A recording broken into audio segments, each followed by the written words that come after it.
Hey guys, welcome back to my channel. Now in the next few tutorials you may notice a slight difference. Now in this period of uncertainty, I don't have access to my normal recording or baking equipment because I'm also changing location. But don't worry, I've come up with a few back to basic recipes which involves no fancy equipment or ingredients. So I hope you enjoy these recipes, I hope you try them out, and most importantly, stay safe.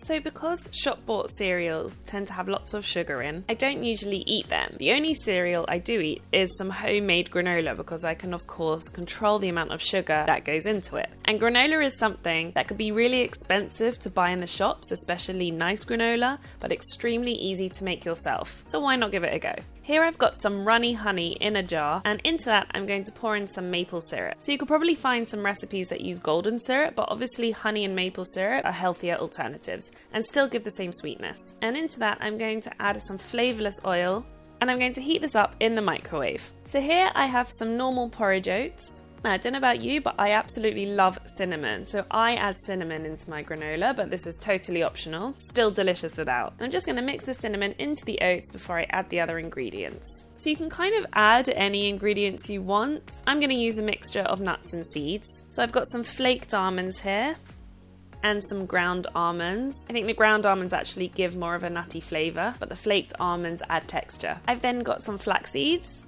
and some pumpkin seeds. So basically, a mixture of nuts and seeds is always a good option for granola. And I'm just going to mix them together until all the seeds and nuts are dispersed within the oats. So you're probably thinking that granola usually has raisins. I've got some raisins and desiccated coconut here, but I'm actually going to add these once the oats have been cooked. If you cook raisins, they're just going to dry out and get hard, and the desiccated coconut will just get burnt. So I'm going to leave them until after the cooking. So the honey, oil and syrup has heated up, and into the mix, I'm just going to add a little bit of vanilla, which really enhances the flavour, and mix that through. And you can see that this has come a lot looser and it's going to be a lot easier to stir into the oats. So that all goes in. And I'm going to mix that around until all the nuts, seeds and oats have an even covering of the oil, honey and maple syrup.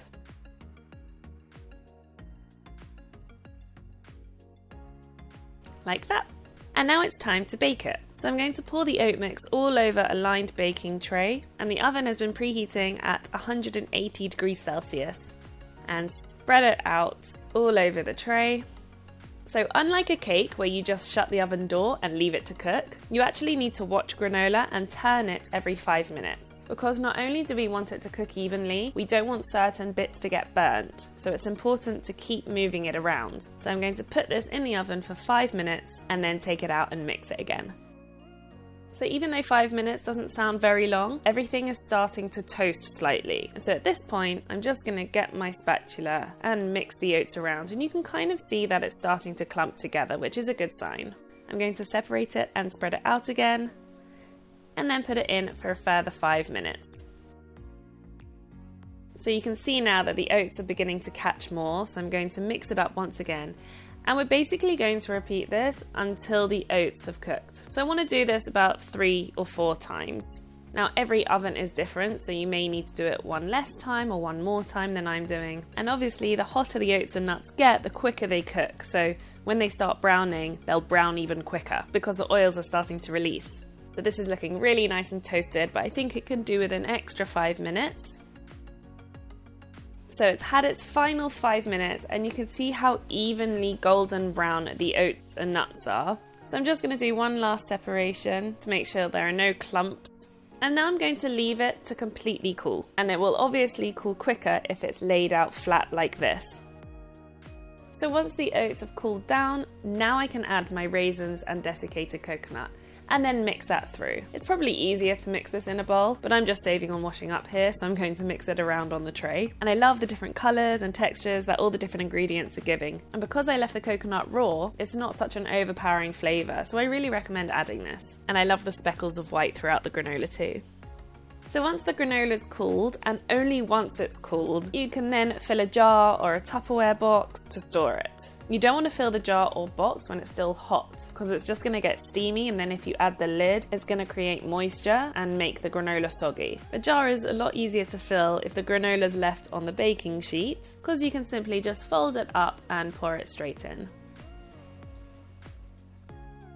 And that is how easy granola is to make. You can be as creative as you want with the ingredients that you use. You can flavour it with cinnamon or leave it plain.